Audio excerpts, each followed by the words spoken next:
আমরা income tax office থেকে এসেছি। আমি income tax officer Abul Kalam Azad. Madam ভাই আপনি কোথায় আছেন তাদের আছেন?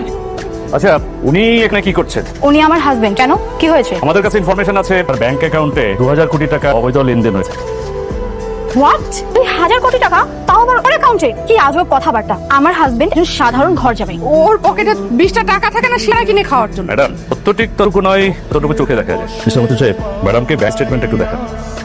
এটা কি আসলে ওর অ্যাকাউন্ট? এত টাকা তো আমার কখনো একসাথে দেখিনি। স্যার গোলাপ, ক্রিমিনাল যখন ক্রাইম করার পর ধরা পড়ে তখন এভাবেই কথা বলে। আপনি এসে গেছেন স্যার গোলাপ। দেখেন, বারবার সবাই ভুল করে আমার মতো একটা কাজের ছেলে করে বড় মাপের কিছু একটা ভাবে। আসলে ও ওই লেভেলের তৈরি না। মতি সাহেব, ওনার ফিঙ্গারপ্রিন্টটা নিয়ে নিন। আপনি ফিঙ্গারপ্রিন্টটা দিন। আপনার 2000 কোটি টাকা লাস্ট ভাই কিভাবে লেনদেনটা হয়েছে সেটা এখন ক্যালকুলেট করে দিয়ে আসুন। স্যার, ওনার তো কোনো অ্যাকাউন্ট শো করছে না। কি বল? Just minute. আপডেট হচ্ছে ফিঙ্গারপ্রিন্ট নিলাম, তারপরে দেখা যাচ্ছে কোনো অ্যাকাউন্ট শো করছে না।